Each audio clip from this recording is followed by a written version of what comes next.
Hello दोस्तों, आज की इस खास वीडियो में हम बात करेंगे एक ऐसी किताब के बारे में जो आपके जीवन को बेहतर बनाने में मदद कर सकती है।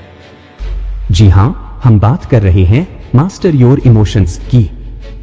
यह किताब हमें सिखाती है कि कैसे हम अपने इमोशंस पर काबू पा सकते हैं और एक संतुलित व खुशहाल जीवन जी सकते हैं। कितनी बार ऐसा होता है कि हम अपने इमोशंस के कारण गलत फैसले ले लेते हैं या अपने रिश्तों में खटास ले आते हैं।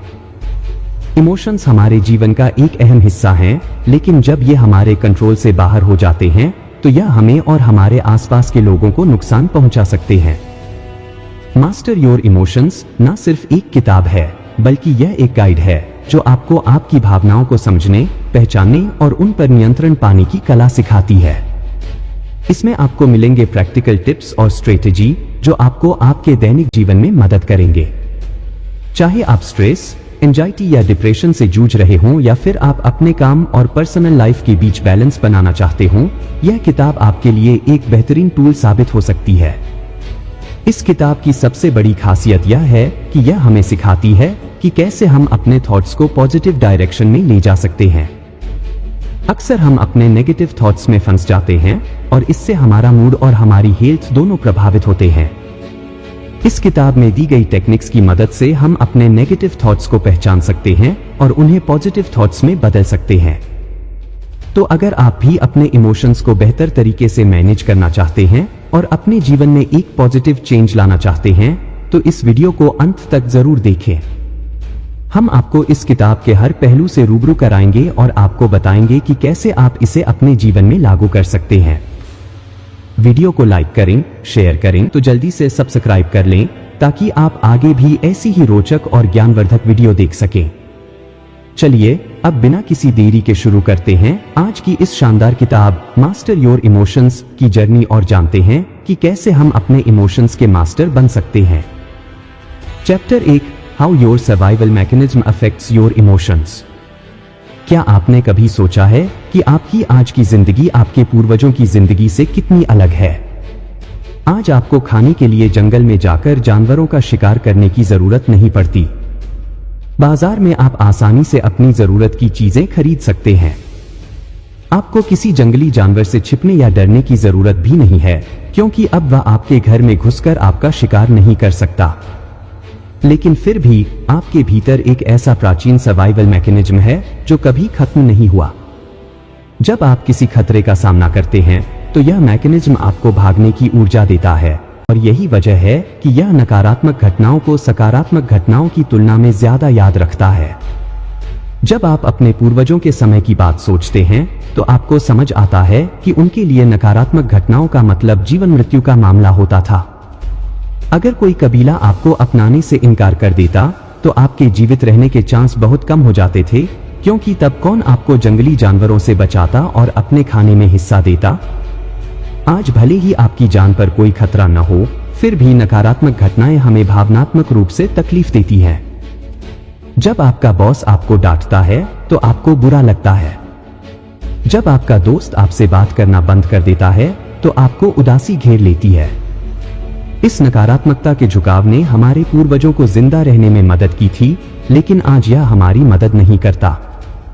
अगर आपका बॉस आपके काम की आलोचना करता है या आपका दोस्त आपसे बात करना बंद कर देता है तो इससे आपकी जान नहीं जाएगी, लेकिन भावनात्मक दर्द एक ऐसी चीज है जो हमें गहराई से चोट पहुंचाती है। इससे बचने और खुश रहने के लिए आपको इस नकारात्मकता के झुकाव से सचेत होकर लड़ना होगा। अगर आप खुश रहेंगे तो आपकी जिंदगी में सकारात्मक बदलाव आ सकते हैं। डोपामिन एक न्यूरोट्रांसमीटर है जो आपके दिमाग में तब रिलीज होता है जब आप कुछ खास तरीके से व्यवहार करते हैं, जैसे अच्छा खाना खाना। यह आपके प्लेजर सेंटर में जाकर आपको खुशी महसूस कराता है। लेकिन क्योंकि डोपामिन इंसान को अच्छा महसूस कराता है, कई लोग इसका दुरुपयोग करने लगते हैं, जैसे कि वे नॉनस्टॉप खाते रहते हैं या किसी चीज की लत का शिकार हो जाते हैं। किसी भी प्रकार की लत आपकी सेहत के लिए खतरनाक होती है। आपका मनोभाव ऐसा हो सकता है कि आपको मटेरियल चीजों से खुशी मिलती है। नई कार या नया फोन आपको वह खुशी देता है जो आप महसूस करना चाहते हैं, लेकिन इन चीजों की खुशी भी अस्थायी होती है। इसे हेडोनिक एडॉप्शन कहते हैं। यह अस्थायी खुशी आपको थोड़े समय के लिए खुश कर देती है, इसीलिए आप इसके पीछे भागते रहते हैं। हम सबके भीतर खुशी का एक स्तर होता है जो हर इंसान के लिए अलग अलग हो सकता है। कुछ लोग स्वाभाविक रूप से खुश रहते हैं और कुछ सामान्य। आपकी खुशी का स्तर तब बढ़ जाता है जब आप कुछ ऐसा करते हैं जो आपके डोपामिन न्यूरोट्रांसमीटर को ट्रिगर करता है। अब फिर से नई कार या नए फोन का उदाहरण लेते हैं। जब आप इन्हें खरीदते हैं तो आपकी खुशी के स्तर में उछाल आता है, लेकिन बाद में यह वापस सामान्य स्तर पर आ जाता है। तो क्या इसका मतलब है कि आपको खुशी के पीछे नहीं भागना चाहिए क्योंकि यह हमेशा उच्च स्तर पर नहीं रहेगी? बिल्कुल नहीं। द हाउ ऑफ हैप्पीनेस के लेखक सोंजा ल्यूबोमिर्स्की के अनुसार खुशी का प्रतिशत कुछ इस प्रकार होता है। 50% आपकी खुशी आपके जीन से आती है, 40% आंतरिक कारकों के कारण होती है, सिर्फ 10% बाहरी कारकों से आती है, जैसे मटेरियल चीजें या प्रमोशन मिलना। इस खुशी के प्रतिशत से हमें यह सीखने की जरूरत है कि खुश रहना हमारे ऊपर निर्भर करता है, इस बात पर नहीं कि हमारे साथ क्या होता है। सच्ची खुशी तो हमारे भीतर से आती है। Chapter 2, the nature of emotions. हमारे भावनाओं को संभालना कभी कभी बहुत मुश्किल हो सकता है, खासकर जब वे नकारात्मक हों। क्या आपने महसूस किया है कि जब आप गुस्से या हताशा से भर जाते हैं तो उन्हें तुरंत नियंत्रित करना लगभग असंभव सा लगता है? चाहे आप कितनी भी कोशिश कर लें, ये भावनाएं अक्सर आपकी पकड़ से बाहर हो जाती हैं। लेकिन अच्छी खबर यह है कि इन भावनाओं को संभालना संभव है। इसके लिए आपको बस यह समझने की जरूरत है कि ये भावनाएं अस्थायी होती है। जैसे कि पेनीलोप की कहानी लें। वह सुबह देर से उठती है और उसके बाद उसे सब कुछ जल्दबाजी में करना पड़ता है, जल्दी से नहाना, नाश्ता करना और काम पर दौड़ना। इस सब के बीच वह चिड़चिड़ापन और तनाव महसूस करती है। भले ही वह खुद से कहे कि उसे शांत रहना चाहिए, यह तरीका अक्सर काम नहीं करता। इसके बजाय पेनीलोप खुद को अपने भावनाओं से अलग करने की कोशिश कर सकती है। वह अपने आप से कह सकती है, हाँ, आज का दिन जिस तरह से शुरू हुआ उससे मुझे चिड़चिड़ाहट हो रही है, लेकिन यह भावना धीरे धीरे दूर हो जाएगी और मैं फिर से अच्छा महसूस करूंगी। यह मान लेना कि भावनाएं आती जाती रहती हैं एक महत्वपूर्ण सबक है। जो आप अभी महसूस कर रहे हैं वह हमेशा के लिए नहीं रहेगा। नकारात्मक भावनाएं हमेशा बुरी नहीं होती। इन्हें बेकार समझना ठीक नहीं है। कई बार ये भावनाएं आपके लिए प्रेरणा का कारण बनती हैं। हार की भावना आपको अगली बार और अधिक मेहनत करने के लिए प्रेरित करती है। किसी प्रियजन को खोने का दर्द आपको उन लोगों की कद्र करना सिखाता है जो आपके जीवन में अभी भी मौजूद हैं। यदि आप अभी भी नकारात्मक भावनाओं से निपटने में संघर्ष कर रहे हैं तो उस समय को याद करें जब आपने पहले भी ऐसी ही भावनाओं का अनुभव किया था। आपने उस चुनौतीपूर्ण स्थिति का सामना किया और उसे पार किया। चाहे आप कितना भी बुरा महसूस कर रहे हों, यह जानना जरूरी है कि यह भावना भी गुजर जाएगी। नकारात्मक भावनाओं से निपटने का एक और स्वस्थ तरीका यह है कि याद रखें, यह आपको परिभाषित नहीं करती। यदि आप उदास महसूस कर रहे हैं तो इसका मतलब यह नहीं है कि आप अवसादग्रस्त हैं, और इसका यह भी मतलब नहीं है कि आप एक असफल व्यक्ति हैं। जो आप अभी महसूस कर रहे हैं वह आपकी पहचान को कमतर नहीं करता। खुद को खुश रखने के लिए सक्रिय रूप से एक सकारात्मक दृष्टिकोण अपनाना होगा। क्या आपने कभी यह कहावत सुनी है, आप जो सोचते हैं वही आप अपनी ओर आकर्षित करते हैं? यह सकारात्मक और नकारात्मक दोनों ही स्थितियों पर लागू होती है। कल्पना कीजिए कि आप किसी बुरी स्थिति में हैं। जिस परीक्षा के लिए आपने इतनी मेहनत की थी उसमें आप असफल हो गए और आपकी स्कॉलरशिप की एप्लीकेशन भी रिजेक्ट हो गई। यह घटनाएं आपको आपके जीवन के बाकी हिस्सों पर ध्यान केंद्रित करने के लिए मजबूर कर सकती हैं जो गलत जा रहे हैं। आप महसूस कर सकते हैं कि आपका वजन बढ़ रहा है, कोई आपको पसंद नहीं करता और आप अकेले और उदास महसूस करते हैं। नकारात्मकता को खुद पर हावी होने देना बहुत आसान होता है, लेकिन जो भावना आप पर हावी हो रही है उससे खुद को आजाद करना जरूरी है। जैसा कि हमने पहले भी कहा, जब आपको कोई भावना महसूस हो तो आपको उसके बारे में जागरूक होना चाहिए। खुद को बार बार याद दिलाएं कि यह भावना जल्द ही चली जाएगी। यह आपको अपने भावनाओं को और उन्हें ट्रिगर करने वाली चीजों को समझने में भी मदद करेगा। आइए इसे एक उदाहरण से समझते हैं। सोफिया को एहसास हुआ कि गलती करने से उसे गुस्सा आता है। वह छोटी छोटी गलतियों पर खुद पर गुस्सा करती थी। उसने यह महसूस किया कि वह अक्सर अपनी पुरानी गलतियों पर भी ध्यान केंद्रित करती है। लेकिन सोफिया ने इस नकारात्मक चक्र से बचने का एक तरीका खोज लिया। उसने खुद को याद दिलाना शुरू कर दिया कि वह भी एक इंसान है और उससे भी गलतियां हो सकती हैं। उसने खुद को यह भी याद दिलाया कि उसने अपनी जिंदगी में कुछ उपलब्धियां भी हासिल की हैं। नकारात्मक विचारों के चक्र को रोकने के लिए खुद को देखने की आदत डालें। यह पता लगाएं कि आपकी भावनाओं को क्या ट्रिगर करता है। उस समय आप अपने आप से क्या कहते हैं और कौन सी चीज ने आपको इस नकारात्मक चक्र से बाहर निकलने में मदद की थी और आपने उससे क्या सीखा। भावनाओं का यह सफर हमें सिखाता है कि चाहे परिस्थितियां कैसी भी हों, हम हमेशा अपनी भावनाओं को समझ सकते हैं और उनसे बेहतर तरीके से निपट सकते हैं। खुद पर विश्वास रखें और याद रखें कि हर भावना अस्थायी होती है। Chapter 3, changing your interpretation. क्या आपने कभी सोचा है कि आपकी खुशी के लिए बाहरी चीजें केवल 10% ही जिम्मेदार होती हैं? यह जानकर थोड़ा अजीब लग सकता है, लेकिन अगर गहराई से सोचें तो यह सच है। आपकी संपत्ति, उपलब्धियां और जीवन में जो कुछ भी बाहरी रूप से आपके पास है, वह आपकी खुशी को उतना प्रभावित नहीं करता जितना आप सोचते हैं।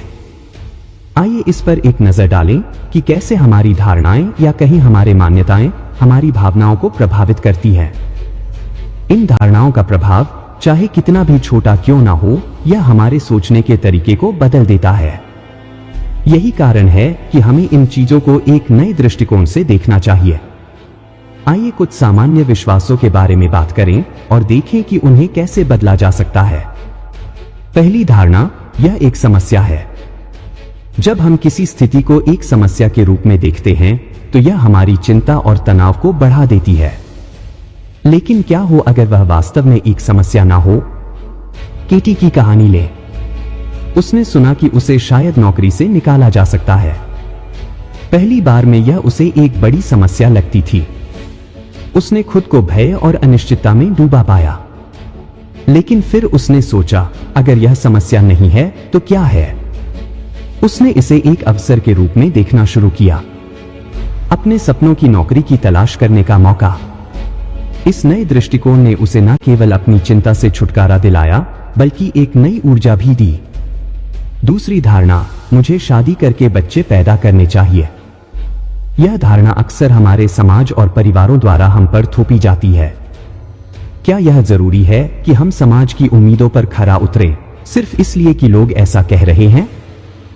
इसका मतलब यह नहीं कि हमें भी वही करना चाहिए। शादी और बच्चों का फैसला हमारा अपना होना चाहिए, न कि किसी सामाजिक दबाव का परिणाम। इस पर सोचें कि क्या वास्तव में आप इसके लिए तैयार हैं या यह सिर्फ दूसरों की अपेक्षाओं को पूरा करने का एक साधन बन गया है।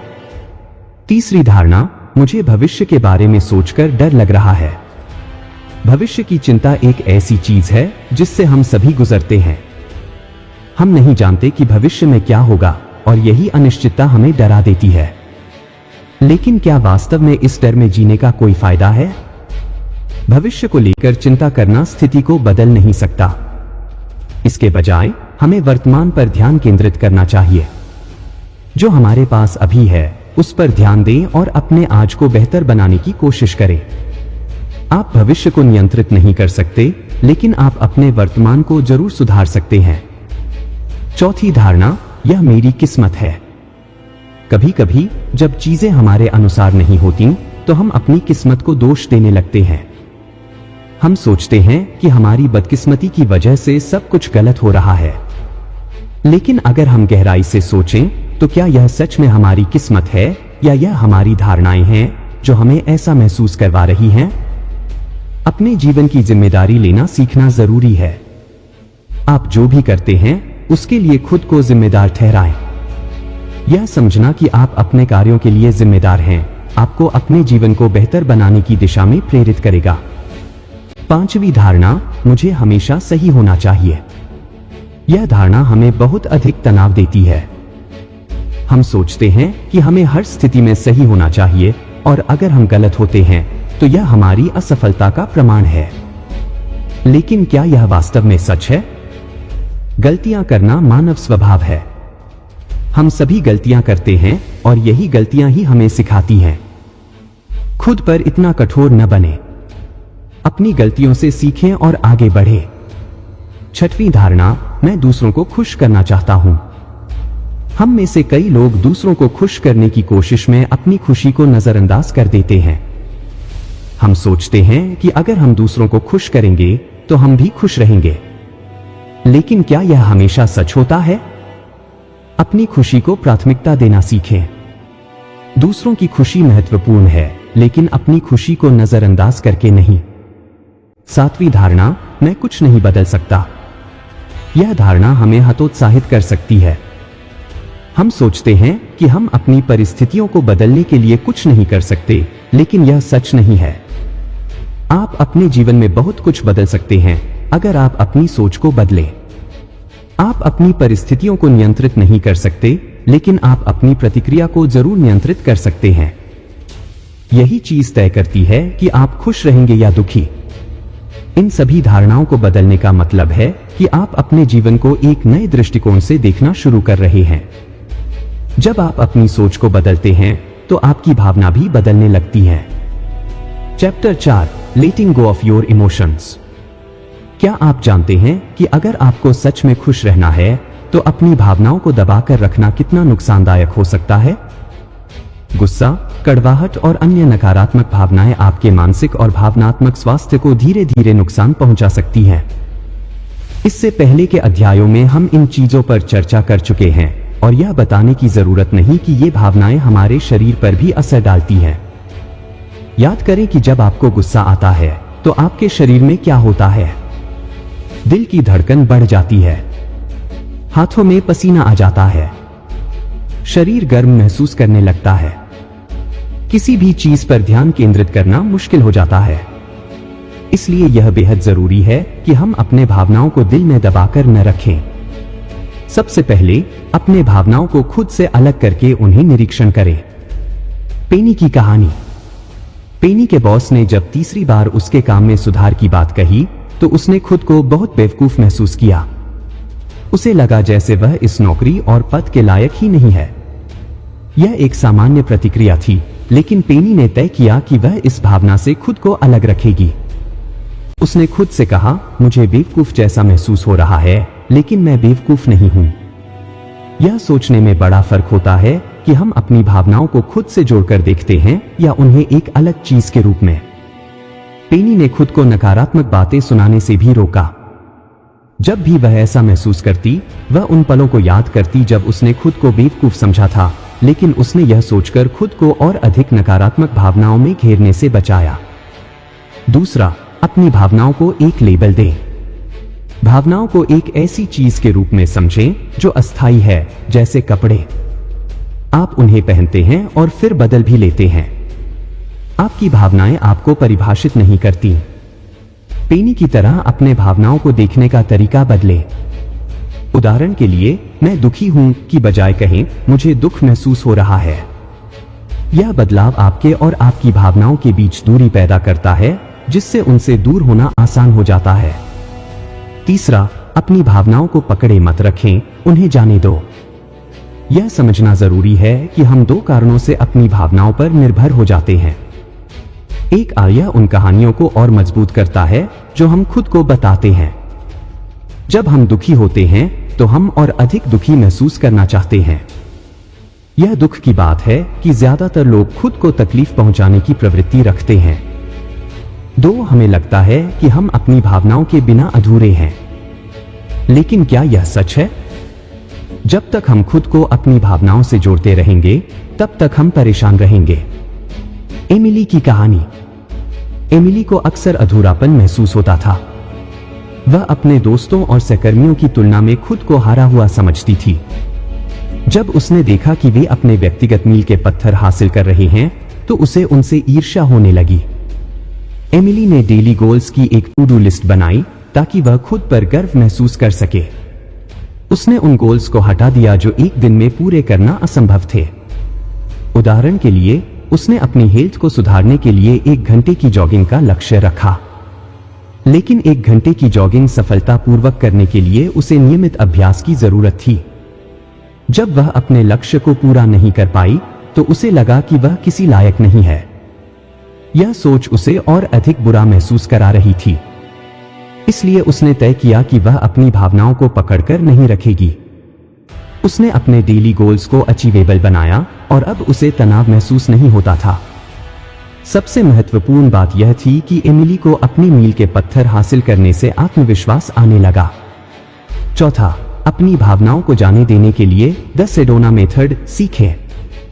द सेडोना मेथड हिल डस्किन की किताब का एक कंसेप्ट है जो आपको 3 अलग अलग तरीकों से अपनी भावनाओं को रिलीज करने में मदद कर सकता है। पहला तरीका, अपनी भावनाओं को पकड़ो मत। नकारात्मक भावनाओं को कभी पकड़कर नहीं रखना चाहिए, उन्हें जाने दो। दूसरा तरीका, उन भावनाओं को अपनी लाइफ में एक स्पेस बनाने दो। इससे आप जो महसूस कर रहे हैं उसे स्वीकार करते हैं, लेकिन उनसे चिपके नहीं रहते या उन्हें अपनी पहचान नहीं बनने देते। आप बस उन्हें आने देते हैं। तीसरा तरीका, उन्हें वेलकम करो। इसमें आप बिना किसी जजमेंट के अपनी भावनाओं को स्वीकार करते हो। उन्हें करीब से देखकर आप जान पाओगे कि यह भावनाएं आखिर कहां से रही हैं। द सेडोना मेथड के अनुसार अपनी भावनाओं को जाने देने के लिए आप यह 5 स्टेप अपना सकते हैं। स्टेप 1, एक खास भावना पर फोकस करें जिस पर आप काम करना चाहते हैं। यह जरूरी नहीं कि वह भावना बहुत गहरी हो। यह कोई साधारण भावना भी हो सकती है, जैसे लंबी लाइन देखकर चिढ़ महसूस करना। स्टेप 2 और 3, आपको खुद से यह सवाल पूछने होंगे। यह उस अप्रोच पर निर्भर करता है जो आप ऊपर बताए गए तीनों तरीकों में से चुनेंगे। पहले तरीके के लिए, क्या मैं इस भावना को जाने दे सकता हूं? क्या मैं इस भावना को जाने दूंगा? दूसरे तरीके के लिए, क्या मैं इस भावना को यहां रहने दे सकता हूं? क्या मैं इस भावना को यहां रहने दूंगा? तीसरे तरीके के लिए, क्या मैं इस भावना को वेलकम कर सकता हूं? क्या मैं इस भावना को वेलकम करूंगा? हर सवाल का जवाब ईमानदारी से देने की कोशिश करें। यहां कोई गलत या सही जवाब नहीं है। इसे समझने का बस एक तरीका है कि आप क्या महसूस कर रहे हैं, यह समझें और फिर उस भावना को आने दें। स्टेप 4, खुद से पूछें कब। आपका जवाब हमेशा होना चाहिए अभी। आपको इस भावना से छुटकारा पाना है। बहाने मत बनाओ, इसे रिलीज करना ही होगा, चाहे कुछ भी हो जाए। स्टेप 5, पूरे प्रोसेस को फिर से दोहराएं जब तक कि आपने जो भावना फोकस करने के लिए चुनी है वह दूर ना हो जाए। द सेडोना मेथड सुनने में जितना सरल लगता है उतना ही प्रभावशाली भी है। हो सकता है कि आपको इस प्रक्रिया पर शुरुआत में भरोसा न हो, लेकिन इसे आजमाने में कोई नुकसान नहीं है। अपने भावनाओं को जाने देने की डेली प्रैक्टिस करें। जल्द ही आप अपने भावनाओं के मास्टर बन जाएंगे। यह अध्याय हमें सिखाता है कि हमारे भावनाओं के साथ हमारा रिश्ता कितना महत्वपूर्ण है। जब हम उन्हें जाने देना सीखते हैं तो हम खुद को एक नई आजादी और खुशी में पाते हैं। अपने जीवन को बेहतर बनाने के लिए अपने भावनाओं को जाने दो और एक नई शुरुआत करो। Chapter 5, how emotions can guide you in the right direction. Emotions हमारी जिंदगी का हिस्सा है। कभी कभी हल्की फुल्की खुशी, कभी गहरा दुख, तो कभी ऐसा गुस्सा जो दिल की धड़कनें तेज कर देता है। लेकिन क्या आपने कभी सोचा है कि यह इमोशंस सिर्फ फीलिंगलेस सिस्टम भी हो सकते हैं? हैरियट की कहानी, वह हमेशा स्ट्रेस में रहती थी। उसे अपने काम से, अपने रिश्तों से, यहां तक कि अपनी उपलब्धियों से भी खुशी नहीं मिलती थी। हर दिन एक बोझ की तरह महसूस होता था। फिर एक दिन उसने एक बड़ा कदम उठाया। उसने अपना शहर बदलने का फैसला किया। यह कदम उसकी जिंदगी का सबसे सही फैसला साबित हुआ। हर नई सुबह अब उसे उत्साह से भर देती थी। वह छोटी छोटी चीजों में भी खुशियां ढूंढने लगी। कभी वह किसी पार्क में बैठकर पक्षियों को निहारती, तो कभी किसी कैफे में बैठकर अपनी मनपसंद कॉफी का स्वाद लेती। एरियट ने अपने इमोशंस को समझा और वह बदलाव किया जो उसकी जिंदगी को नई दिशा में ले गया। एरियट की इस कहानी से एक बात साफ है, अगर उसने अपने इमोशंस को अनदेखा कर दिया होता तो शायद वह कभी उस बदलाव के बारे में सोच भी नहीं पाती। यह समझना जरूरी है कि हमारे इमोशंस हमें कुछ बताना चाहते हैं। जब आप किसी चीज से परेशान या दुखी होते हैं तो यह एक संकेत हो सकता है कि आपकी जिंदगी में कुछ बदलने की जरूरत है। सेल्फ अवेयरनेस यानी खुद को पहचानना। अपने इमोशंस को समझना एक अद्भुत कला है। यह आपको यह देखने की ताकत देता है कि आप क्या महसूस कर रहे हैं और क्यों। जिम डेटम और डायना चैपमैन की book the 15 commitments of conscious leadership इस बारे में बहुत कुछ सिखाती है। वे बताते हैं कि आप अपने इमोशंस को एक साधारण तरीके से देख सकते हैं, एक लाइन से ऊपर या नीचे। लाइन से ऊपर सकारात्मकता और कृतज्ञता की स्थिति। जब आप लाइन से ऊपर होते हैं तो आप अपनी भावनाओं और कार्यों के प्रति जागरूक होते हैं। आप जो भी करते हैं उसमें एक पॉजिटिविटी होती है। आप चीजों को कृतज्ञता के साथ देखते हैं। अगर कोई आपको कुछ कहता है तो आप उसे ध्यान से सुनते हैं और उसके विचारों की कद्र करते हैं। आप अपने इमोशंस को महसूस करते हैं, उन्हें स्वीकार करते हैं और उनकी जिम्मेदारी लेते हैं। लाइन से नीचे नेगेटिविटी और असंतोष की स्थिति। वहीं अगर आप लाइन से नीचे होते हैं तो आप अक्सर खुद में और दूसरों में कमियां ढूंढते रहते हैं। बहस करना, गॉसिप करना और उन लोगों को नकारना जिनका ओपिनियन आपसे अलग होता है, यह सब लाइन से नीचे होने के संकेत हैं। आप अपने इमोशन से जूझते हैं, उन्हें कंट्रोल करना मुश्किल हो जाता है। हर बार जब आप किसी इमोशन को महसूस करें, खुद से यह सवाल करें, क्या यह लाइन के ऊपर है या नीचे? यह सवाल आपको यह समझने में मदद करेगा कि आपको अपने इमोशंस को कैसे संभालना है। अगर आप खुद को लाइन से नीचे पाते हैं तो इसका मतलब है कि आपको अपने इमोशंस को जाने देना चाहिए। उन्हें पकड़ कर रखने का कोई फायदा नहीं, बल्कि उन्हें समझकर, स्वीकार करके और फिर जाने देकर आप अपने लिए एक नई राह खोल सकते हैं। हमारे इमोशंस हमें हमेशा कुछ न कुछ सिखाते हैं, चाहे वह खुशी हो, गुस्सा हो या उदासी, हर इमोशन का एक मतलब होता है। अगर आप अपने इमोशंस को सही तरीके से समझें तो यह आपकी जिंदगी को एक नई दिशा में ले जा सकते हैं। एरियट ने अपने इमोशंस को सुना, उन्हें समझा और अपने जीवन में वह बदलाव किया जो उसकी खुशी का कारण बना। आपकी जिंदगी में भी ऐसे ही कई मौके आएंगे। जब भी आपको लगे कि आप कहीं अटक गए हैं, अपने इमोशंस की सुनिए। हो सकता है वे आपको एक नई राह दिखा रहे हो। तो अगली बार जब कोई इमोशन आपके दिल में दस्तक दे, उसे अनदेखा मत करिए। उसे समझिए, उसे महसूस करिए और उसे गाइड बनने दीजिए। शायद वह आपको उस दिशा में ले जाए जहां आपको वाकई होना चाहिए। Chapter 6, recording your emotions. हमारे इमोशंस वे एहसास हैं जो हमारी जिंदगी के हर पहलू को छूते हैं। कभी खुशी से झूम उठते हैं तो कभी दुख के साए में डूब जाते हैं। लेकिन क्या आपने कभी सोचा है कि अगर हम अपने इन इमोशंस को रिकॉर्ड करें, उन्हें ध्यान से समझें, तो यह हमारी जिंदगी को बेहतर बना सकते हैं? इमोशंस को रिकॉर्ड करने का मकसद सिर्फ यह नहीं है कि आप अपनी फीलिंग्स का हिसाब रखें, बल्कि यह एक कोशिश है आपको यह समझाने की कि कैसे आप अपने पॉजिटिव इमोशंस को बढ़ा सकते हैं और नेगेटिव इमोशन से निपट सकते हैं। लेकिन इससे पहले कि आप इस सफर पर निकलें, आपको अपने मौजूदा इमोशन स्टेट को जानना होगा। आइए एक हफ्ते के लिए अपनी फीलिंग्स को रेट करें।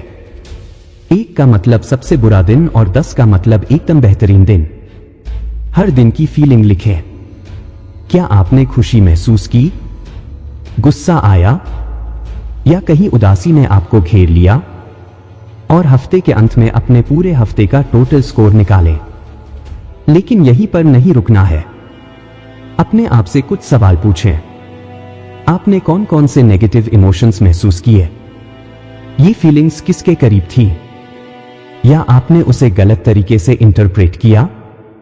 नेगेटिव इमोशन से निपटने की कोशिश। जब हम किसी नेगेटिव इमोशन को महसूस करते हैं तो हमारा पहला रिएक्शन उसे दूर करने का होता है। कभी हम गहरी सांसें लेते हैं, कभी किसी से बात करके अपने दिल का बोझ हल्का करते हैं और कभी कभी हम इसे खुद में दबा लेते हैं, उम्मीद करते हैं कि यह अपने आप चला जाएगा। लेकिन क्या आपने सोचा है कि अगली बार जब आप किसी नेगेटिव इमोशन का सामना करेंगे तो आप उससे बचने के लिए क्या कर सकते हैं? क्या आप उस इमोशन को पहचानेंगे, उसे समझेंगे और फिर उससे निपटने के लिए एक बेहतर तरीका अपनाएंगे? जब आप अपने इमोशंस को रिकॉर्ड करते हैं तो आप दो अहम चीजें हासिल करते हैं। एक, आप अपने इमोशंस के प्रति ज्यादा अवेयर हो जाते हैं। आप जानते हैं कि किस दिन आपका मूड कैसा था और क्यों। इससे आपको अपने पॉजिटिव मूड को मेंटेन रखने में मदद मिलती है। आप अपने लिए वह छोटी छोटी खुशियां ढूंढने लगते हैं जो आपकी जिंदगी को सुंदर बनाती है। 2, आप नेगेटिव इमोशंस से निपटने की एक प्रैक्टिस करते हैं। जब आप जानते हैं कि आपको क्या परेशान कर रहा है तो आप उसे बेहतर तरीके से संभाल सकते हैं। आप अपने लिए ऐसे तरीके ढूंढ सकते हैं जो आपको नेगेटिव इमोशंस से छुटकारा दिलाएं और खुशी की तरफ ले जाएं। अपने इमोशंस को रिकॉर्ड करना एक साधारण सी एक्टिविटी लग सकती है, लेकिन इसका असर गहरा होता है। यह आपको खुद के साथ जुड़ने का एक मौका देता है।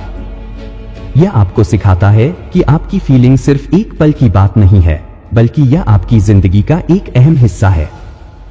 जब आप अपने इमोशंस को रिकॉर्ड करते हैं तो आप अपने आप को बेहतर तरीके से समझते हैं। आप जानते हैं कि किस चीज से आपको खुशी मिलती है और किससे दुख, और यही समझ आपको एक बेहतर, खुशहाल और संतुलित जिंदगी की ओर ले जाती है। तो इस हफ्ते अपने इमोशंस को रिकॉर्ड करने की कोशिश कीजिए। देखिए कि यह आपकी जिंदगी को कैसे बदलता है।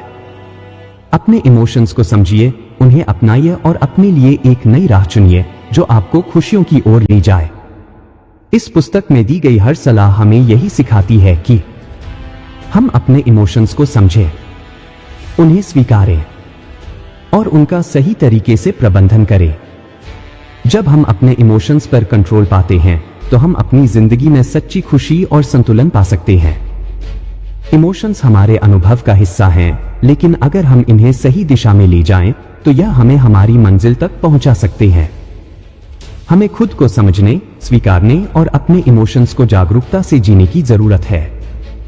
अगर आपने यह किताब पढ़ी या इस वीडियो को देखा, तो आप खुद से वादा कीजिए कि आप अपनी भावनाओं को एक नई दिशा देंगे। हर दिन एक कदम और बढ़ाइए। अपने इमोशंस को समझते हुए अपनी जिंदगी को बेहतर बनाइए। अगर आपको यह वीडियो पसंद आया हो तो इसे लाइक और शेयर जरूर करें। तो सब्सक्राइब करके बेल आइकन दबाएं ताकि ऐसी और वीडियोस आपको आसानी से मिल सके।